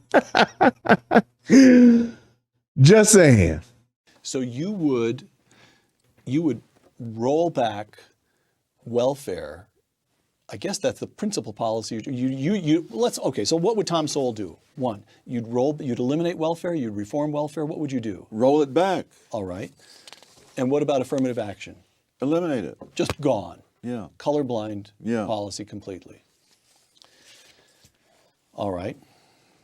What prospect for that do you see? Those two right there. No more welfare, no more affirmative action. What is that going to do? It's going to make black folks, it's going to force black folks to be more responsible for themselves. Here's what I'm saying, and I've said this about for welfare for years. You don't just cut welfare off, just in my opinion, in the humanity of it. You don't just cut it off and say, today is the last day for welfare checks. What the fuck y'all going to do next month? Because it's going to cause panic and it's going to cause a crime wave probably that ain't never been seen before. When niggas stop getting that free money, niggas is going to lose their mind. But what you do is you come up with an amount that you will get for the children that you have, because what they get now is too goddamn much. It ain't about what you get per kid. It's about what you get up to a certain kid number. So a motherfucker that got 5 kids and a motherfucker that got 12 kids, you get the same amount as them 5 kids get. That's first things first. You can cut back on it that way. And what people go say is, what you gonna do, starve the kids? Nope. I'm gonna make the fucking parents work. The next thing you do is you say, hey, every child born, just like now, before 1201 January 1. Or you say, nope, that's not what I said. I said you go from when you're going to cut it, from that date, you go out 9 months. So I would then say every child that is born, like right now, since we're about to hit January, I would say everybody that's pregnant 9 months out, September 30th. If your child is born before September 30th, you will get and be eligible for welfare benefits, Section 8, all that shit. I'm going to get to Section 8. But you would be eligible.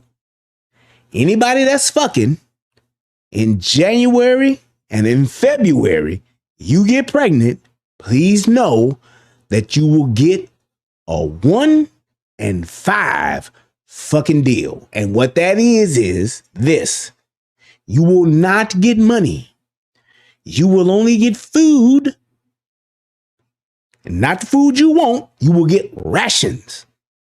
So basically like how we used to get government cheese, powdered milk, rice, peanut butter, what was that? Was it like a ham or spam in that pork in a can? You would get that. You would get a box of that every month to eat off of. Get you some beans and all that kind of shit. That's what you get. You get a ration box. All right. And basically what you do for that will be you getting something to be able to survive. Everything else you do, you got to get it on your own. You got to get a job and all that kind of shit. As far as housing, yes, you will be able to get subsidized housing only in government-owned facilities. So basically, we got a building or whatever the case may be, and you only get to stay there for 4 years. Because by the time your kid gets to be 3, your kid should be in school. And by the time that kid hits 5 and be ready to start school full time, your ass should be getting off. Well, so by the time the kid starts kindergarten. So from the time the kid is born to the time the kid starts kindergarten, that's it. You're on your own, like Patti LaBelle. Yup. Like L.A. Thorne said, you would get military MREs. Basically, food that we can give our soldiers, we can get to your ass. You get that basic bulk shit, get you motherfucking 30 MREs, whatever the fuck, however the fuck you figure that shit out. That's what they get every month.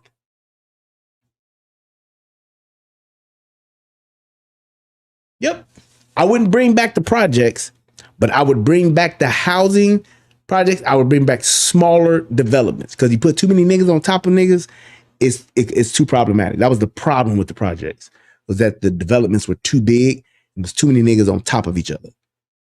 Can't have that. You gotta have pockets. Have your, 10 or 15 unit, 20 unit here, or 20 unit there, scattered throughout. To where a motherfucker can't sit up and start a fucking empire with a 80 unit building. Nope. 110 units in a motherfucking, nope, that's too problematic. So that's how that would work. But it's for a limited time. It's not nearly as much money. And the food aspect of it is not going to be where you get to just go and buy lobster and motherfucking shrimp and crab and shit and feed it to your dog like these motherfuckers be doing on welfare now. Nope. You get your box of rations, your MREs, your basic joints. You want to cook something, figure it out. Because what that's going to do, it's going to make you go and it's going to make you go work. It's going to make you go out into the world and earn a living. That's it. That's what I would do. That's how you would fix it, as far as from the welfare perspective. You cut that shit, and then you would look and think, by the time your welfare benefits cut off, at the time you 5, 6, 7, 8, 9, nope. Right, JB? You could do some tiny houses. You could do literally, and if your ass have 2 kids, ain't got shit to do with us. You get provisions for 1. You can get pregnant if you want to, bitch. You can let that nigga knock you up if you want to. Nope. Nope. Don't have nothing to do with that. We'll give you 1 mistake. We'll give you 1 slip up. We'll give you 1 oops, baby. But you can't sit there and he said, and the kids can't pick up the rations either. The parents need to come and get it. Make them get off their ass. Exactly. No cow Poppy said it in the Rumble chat.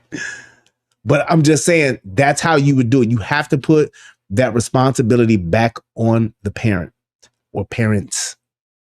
Because what that's going to do, that's going to make women stop having these babies. They going to still be fucking because that's inevitable. But they going to stop letting these niggas knock them up. They're going to stop having these babies for benefits. They're going to stop it. That's what they're going to do.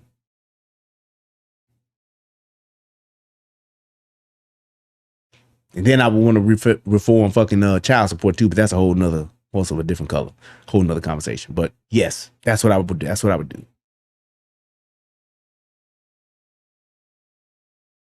See. None. No black leader of any standing. I'm talking about a political leader as opposed to an intellectual such as yourself. You've got, there's you, there's Walter Williams. Do you get the sense that there's a growing generation, a rising generation of African-American intellectuals who say, enough of this, I'm with Tom Sowell? Well, I don't know if they'll go that far. There's no point. That would be asking a lot. There's no point being reckless.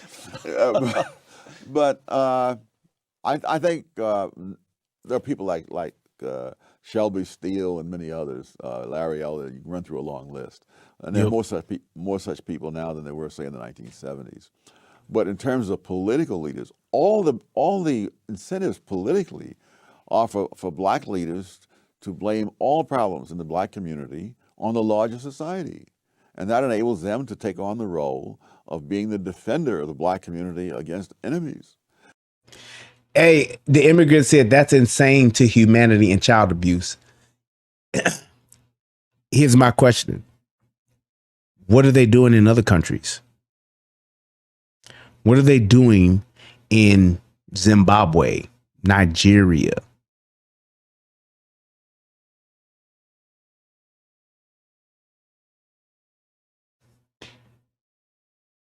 What are they doing in these third world countries that don't have these resources? there has to be a line drawn in the sand. The immigrants, there has to be a line drawn in the sand to where there's responsibility. Has to happen, has to take place, because we've been going this route since the 60s, and look at what it's done for us. Like I said early in the show, the world is not a nice place. The world is not a safe place. And we have to not only prepare and adjust ourselves accordingly for that, but we have to also survive it. And that comes with being responsible for yourself. It's child abuse to bring a fatherless child into this world. It's child abuse to bring a child into a world that's being raised by another child. It's inhumane for the children to live in the conditions that they live in the hood today.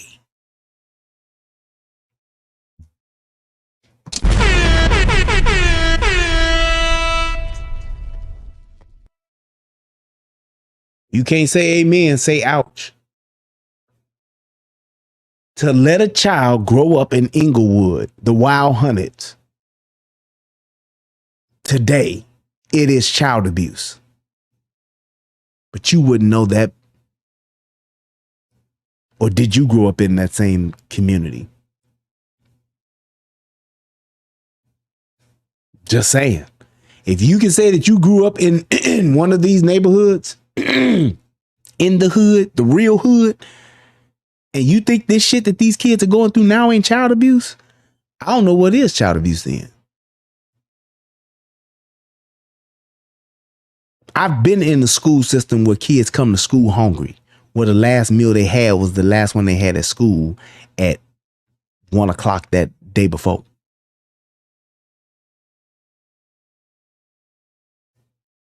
That ain't child abuse?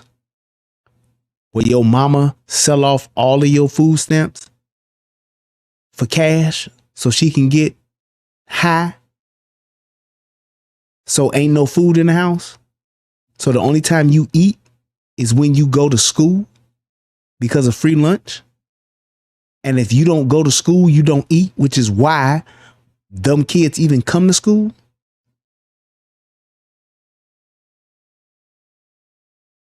What do you do on the weekends?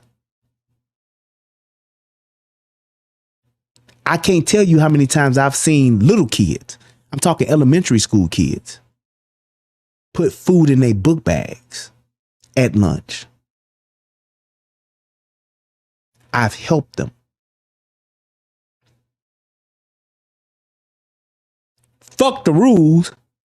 As a man, I'm not gonna let no kid go home on a Friday knowing that they ain't gonna have nothing to eat. I remember being at the school when I was working at the school as an instructional assistant.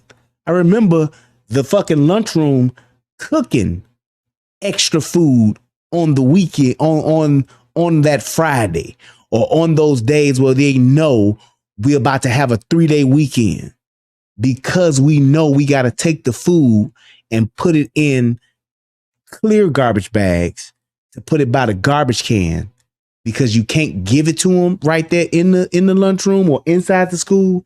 They got to get it by the garbage can. So we wouldn't put it in the trash bin. We would put it next to it.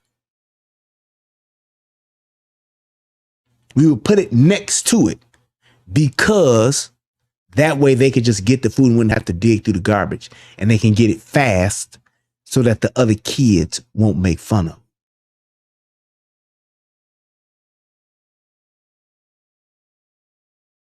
I remember bringing the jewel bags, or the plastic bags. That's what we call them, jewel bags in Chicago. Bringing the plastic bags so the kids can put the food in there, so they're not carrying a big dumbass clear plastic bag down the street that everybody can see what's in it and talk about them while they going home.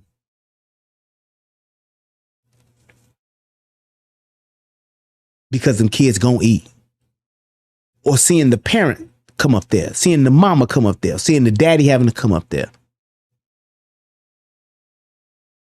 So then you would let them get it out the clear bag, get them a black bag to put it in so couldn't nobody see it. So then they'll know what's what, and then they can take it home so that they can eat. Because if they don't eat. And yes, JB, feeding them during the summer. Thank you. We send our kids home with backpacks full of food every Friday. Tell me stop me when I'm lying. I know what the fuck I'm talking about because I did it. I was there. I witnessed it. I helped them do it. That's the shit that motherfuckers don't talk about. That's the shit that motherfuckers don't realize what's happening in the black community. I know what the fuck it's like to deal with kids that got an attitude and angry and will fuck you up and fight you in the morning because they hungry, not because they bad kids. See, that's the shit y'all motherfuckers can't conceive because y'all ain't lived in that shit. You can't conceive that. You can't conceive the first thing you see when a kid is acting out. You don't think to ask a kid. You know the first two things I think about a kid? When I see a kid wilding out, acting up, being disorderly, being disruptive, not doing what the fuck they supposed to do, ready to fight, wanting to fuck somebody up, two things come to my mind. And you tell me if I'm lying, JB. Have they eaten and have they slept?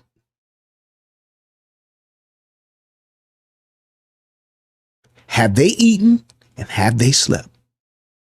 You don't know how many kids don't get to sleep at night. And y'all motherfuckers know I hate talking about this because the shit chokes me up. But y'all motherfuckers don't know how many kids don't motherfucking get to sleep at night. Because if they do go to sleep, they just might get fucked. And I'm talking kids.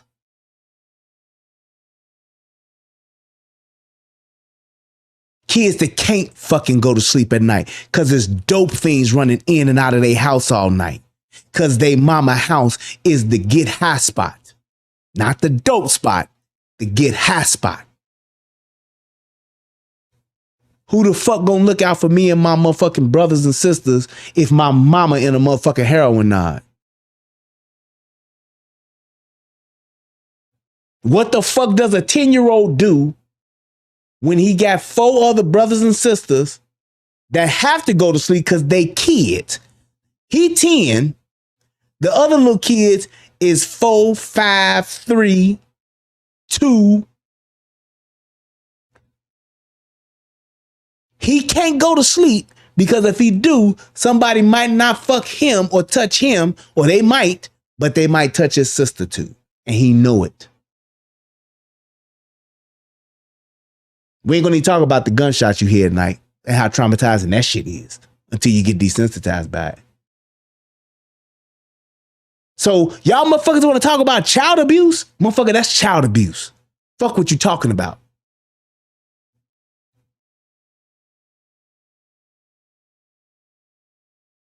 So when you think about a motherfucking kid that's acting up, you think, oh, it's because the kid got this, or the kid ADD, the kid ADHD, the kid. Nope, that motherfucker hungry. Hey man, come on in here. I can't tell you how many times I've taken a motherfucking 4th grader and say, come on, and brought him into the classroom with my kids who were fucking preschool, Head Start age, and say, come on and sit down with the little kids, man, and eat some breakfast. Can't tell you that. Come on, man, sit down. Come on in here. Have a seat, man. Chill with the kids, man.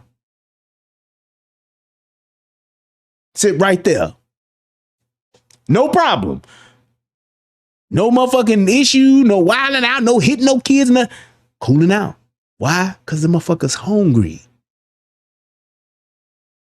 Eat as much as you want, kid. Don't worry about it. You good.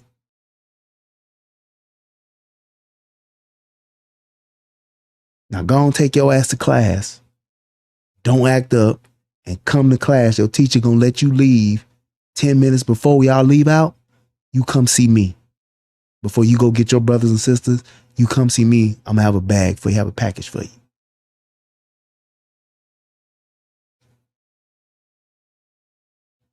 That's the shit that y'all motherfuckers don't see. That's the shit that y'all motherfuckers don't talk about. That's the shit y'all motherfuckers don't know about. And I'm telling you like this. Welfare is a fucking crutch, and it knocks us to our knees. Because when you think you're going to get it for free, you ain't going to never go get it for yourself. And I need to stop before I start crying. Which in turn creates the situation in which many blacks don't feel that anything that they do is going to help themselves unless it's done politically as a group. That there's no point. I mean, why would you, if you believe what they say, why would you want to knock yourself out in school knowing that the man is not going to let you get anywhere? One of the most pathetic things I heard in recent years was a young black man saying that, at one point he thought he would join the Air Force and become a pilot. And then he says he realized that the white man is not going to let a black man become a pilot. And he was saying this decades after the Tennessee Airmen had established their reputation in combat in Europe. That's race hustling. Black folks can't become pilots. What the fuck was the Tuskegee Airmen doing then? Driving buses?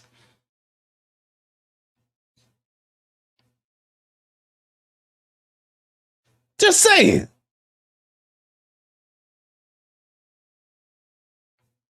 What the fuck are they doing? What the fuck did they do? You mean to tell me you think, and this is the shit that really fucking makes a big... This is the problem with us. Because you'll have motherfuckers who think they can't do that very thing.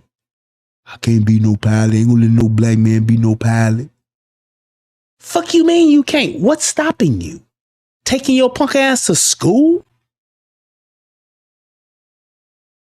They get rid of affirmative action. We can't be pilots no more. Man, look. You don't get the fuck out of my face on the internet. Chris says not gonna fight in the white man's army. Chris, let me tell you something, man. My dumb ass, when I was fucking 17, getting recruited by the military, and I just was stupid. I didn't know. I was unaware. And it's like, when you look at the black community, and I'll say this as far as just what black folks, you talking about fixing shit like today, like I just talked about the welfare shit, we're talking about fixing shit today.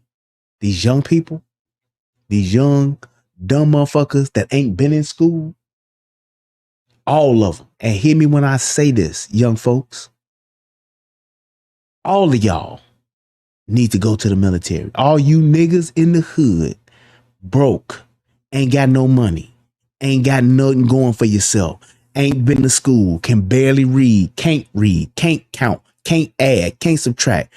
All of y'all, if you want to survive in this world, y'all all need to go into the military. So they can teach your ass how to get teach you some basic life skills. You can earn an honest wage. You can actually have a career in the military, or you can learn some transferable skills that can allow you to come out into the world and actually become a productive citizen. Yes, you might get in a war and you might die. Same thing might happen in the fucking hundreds. Same thing might happen in Inglewood. Same thing might happen in that same fucking hood you in right now. But at least this way you have a chance to learn something, and you also have a chance to actually become something that is greater than yourself. Yes, I tell them all, men and women alike. Take your young 17-year-old ass and enlist. You ain't got shit. Your mama a crackhead, your daddy a crackhead, your daddy locked up, your mama dead, your daddy dead. You ain't got shit. Your granny is the only motherfucker that's left and she 94. Take your punk ass to the military. Go do at least 4 years. Because when you get out, you can get your college paid for to do something. You can stay in there and become a career fucking soldier, and you can learn something, get a skill, become a lieutenant, become a sergeant, become a fucking admiral. I don't give a fuck. And I would recommend this, and let me just give you the key to the matrix, because I love my black people. Go into the Air Force in this order: Air Force, Navy, Marines. Well, no, I'm sorry.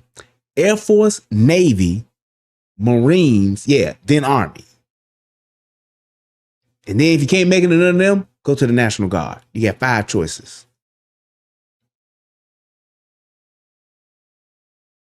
Just saying. And when you go into the military, try to get a skill that is transferable, like carpentry, plumbing, mechanic, HVAC, whatever the fuck it is. Learn something that you can take out away from that place and go and do somewhere else in the world, or stay in that place and do your, is it 20 years before you get to retire? I think it's 20 years. I think if you do 20 years, y'all correct me if I'm wrong, because y'all can see I clearly did not serve. But I believe that if you do 20 years, then you can retire in the military, full benefits. And yes, some of y'all motherfuckers might die in a war. But I'm telling you like this, your chances of surviving there is way better than surviving in the motherfucking hood. I was born in the military in the basic. It is 20 years, thank you. Okay. Till my mother left my father. I haven't left my father. Okay, I got you, Billy Goat. John Costello said, rehab fam never told a lie. Just saying.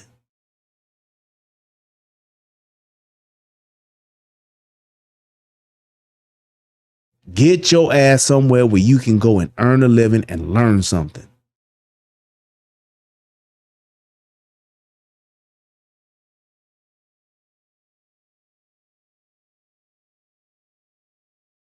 Just saying. This is almost finished. You know, but the hopelessness is one of the big products of the race industry. That you have no chance. I remember giving a talk at Marquette, and at the end of the talk, among the questions that was asked, a young black man got up and he said, "Even though I am graduating from Marquette University, what hope is there for me?" And having gone through college when I was in the 50s, I don't remember any blacks saying that in the 1950s. When there was a lot more obstacles to overcome than there were when this guy is graduating from Marquette. But you have to produce that kind of feeling in order to serve the interests of those in the race industry. Final question then. Maybe we can think in terms of that young man at Marquette. Or let's put it this way. Somewhere watching this interview, there's a young Thomas Sowell. There's an African American who's smart and wants to do something with his life. It seems to me we've already got one piece of advice you'd offer to him is stay away from the races industry. Stay away from the what advice race hustlers. What advice would you give a young Thomas Sowell? How do you make something of yourself as an African American in America today? The way anybody else would. You equip yourself with skills that people are willing to pay for. Boom. And that in itself is pretty much what I just said. You equip yourself. Basically, you learn some shit that motherfuckers are willing to pay for. And here's the thing. There's just certain things in life that people will always need. There's just certain things like, I don't know, doctor, lawyer.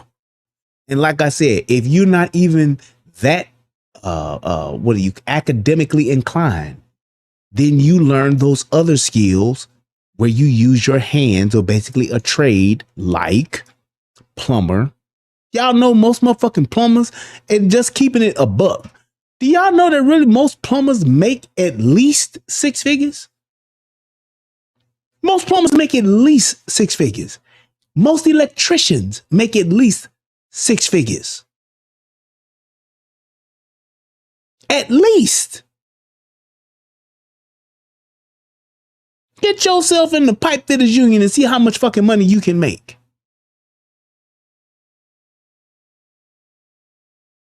Those are the kinds of things that we miss out on because we just don't fucking know.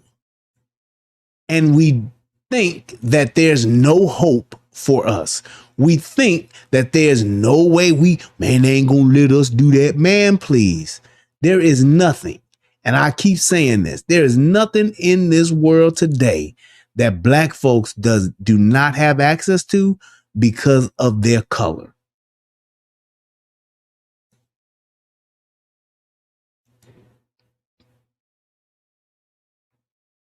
Just saying. But like he said, you want to get ahead in this world, go and get yourself a skill. Equip yourself with a skill that people are willing to pay for. Dentist, doctor, lawyer. No, it ain't trading and coding. Dentist, doctor, lawyer, carpenter, plumber, electrician, mechanic. Especially now, man, mechanics can't keep them up. They can't. Look here. The way that the cost of cars have gone through the fucking roof. Y'all know there's only one car that is under $20,000 and it is like 19,000 or some shit like that. There's one. There's not a car being made today that is brand new. There's not a brand new car that is available for less than $20,000. There's only one.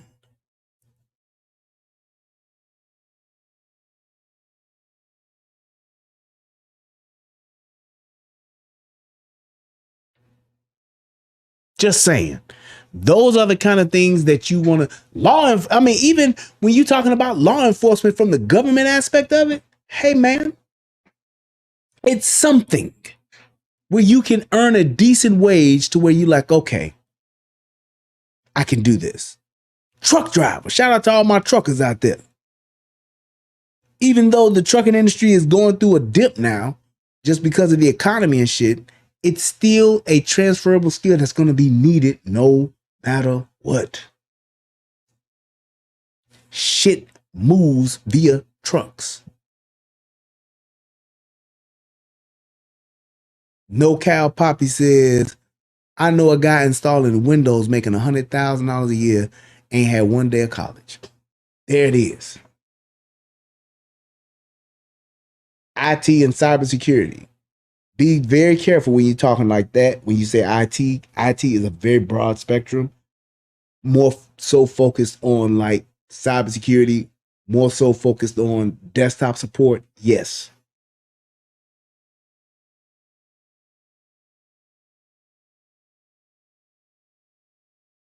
A lot of foreigners got that code and shit on lock. So that's a hard area to break into because they doing it cheaper.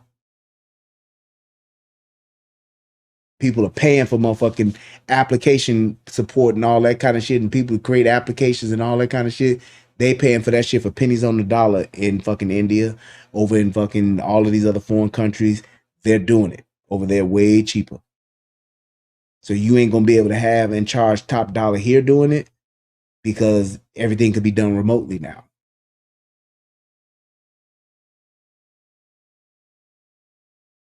So just keep that in mind. Get you a skill that you can transfer, and there's no place on the planet that can teach you that kind of shit for free other than like the military can. They'll give you some place to stay. They'll give you some food to eat. They'll put clothes on your back. They'll teach you a transferable skill that you can use out in the world. And all the while, once you're doing that, you're serving your country, you're serving the greater good, and you're going to learn some shit. And then when you get out, you will know how to survive. Just saying. I hope that this video helps somebody become a very... I just hope that this will become something that people will start to think and have a conversation and actually make sense and let it sink in to where people will start to say, yes, I need to change what it is that I'm thinking, what it is that I'm going to do. Don't stop going to school to become fucking teachers and shit like that. Teachers don't make no fucking money. Plain and simple. I told my daughter that shit. My mama asked, like, why would you tell her she can't be no teacher? I said, because teachers don't make no goddamn money. Plain and simple. I told my daughter, you want to be a teacher? Go become a doctor, and then you become a doctor that teaches other doctors. Literally, that's what I told her. You will not become a school teacher. Right. And teachers are too goddamn woke these days. But I'm just saying, I'm not going to have my daughter go get a bunch of fucking debt trying to get enough degrees and enough get her master's and get her PhD and all of that shit.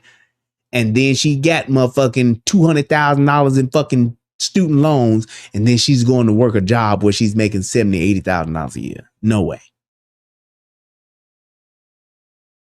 No way. Not going to have her do it. Not going to lead her down that path. Yep.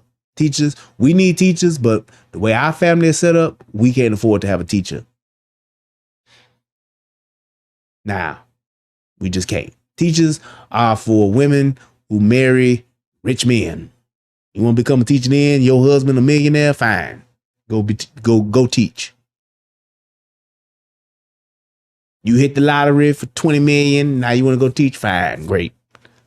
More power to you. Not going to have it. Not going to have my daughter to go do that. Break in a bunch of fucking debt and then go and make $48,000 a year. That's stupid.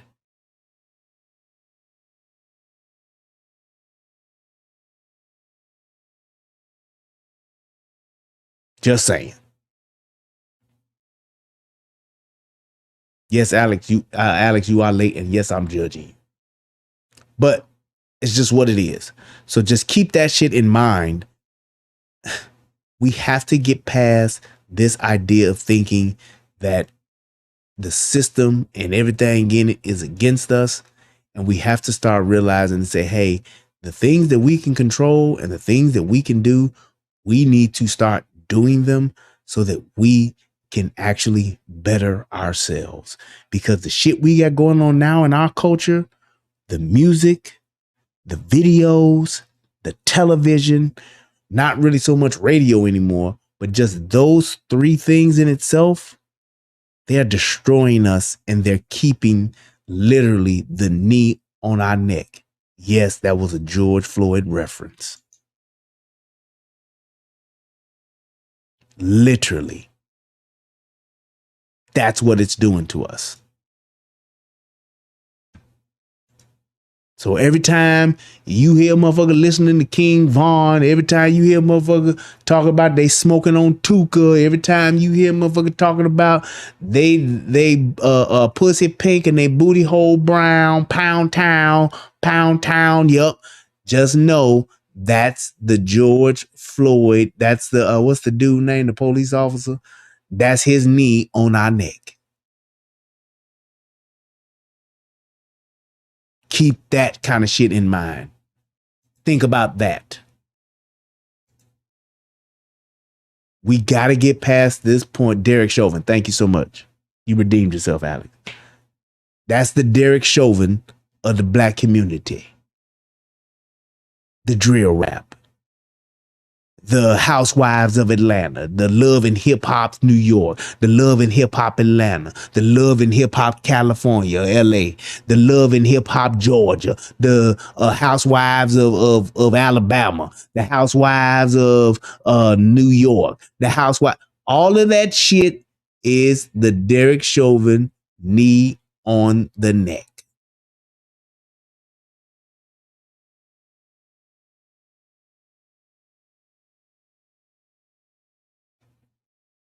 Shout out to my man Jermaine. Hit your boy with $10. Appreciate it, bro. So just keep that in mind. Shout out to Thomas Sowell. Salute to you, good sir. Thank everybody for tuning in to the show. Please click the like button. Please, please, please subscribe to the Rumble channel. Like I said, the numbers over there are doing pretty good, but we need to get more subs over there. So go over to the Rumble channel and click the Rumble. The link is in the matter of fact, I'm gonna put the shit over here. Put it over here so you can go sign up. Put it in the damn chat. But yes, please, please, please. Bing bong. Put it over here too.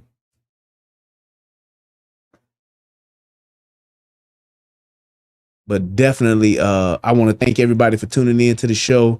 I know that we are winding down the new year. Oh, wait. Wrong one. Undo. Come on, damn it. I know that we're winding down into the new year, getting ready to close out 2023. This is really starting to piss me off that I can't put this damn thing here because this shit is here and it's not letting me actually get to the, let me see if I can just click on it that way. Nope, it won't let me do. Are you fucking kidding me? This is wild. But we're closing out. We got a couple more days left before 2023 is Audi 5000. And hey, I just want to say thank you all. It's been a year. It's been crazy. But hey, we have made it through. We have persevered. And we still got a couple of more days. There we go. It's more than one way to skin a cat. Still got a couple of more days to go before we out of here. But yes, and also, yep, thank you, Alex, for subscribing to the Guru and the Whore channel over on Rumble as well. Shout out to my brother Tommy. He said I recall his house got flooded. Steve, Tommy, go to Rumble, man. Tommy's all over Rumble, Doc. All you gotta do is go to Rumble, type in. Better yet, you ain't even gotta go to Rumble. Go to TJ Sotomayor KOC.com and you can go to his website and you can get to everything that he got going there. Tommy is doing well. God damn it. So trust and believe that. He got plenty going on. But yeah, you can go to his website and you can see everything he got going on, all his shows. He can hit all my links, find out where he's at on social media. Even though they didn't cancel like 13 of his TikToks, he's still there. So yeah, gone over there, man, to his website, and definitely check him out from there, and you should be good to go, brother. But thank you guys. I love y'all. Till next time. Peace, and I'm out. Have a good night. Later.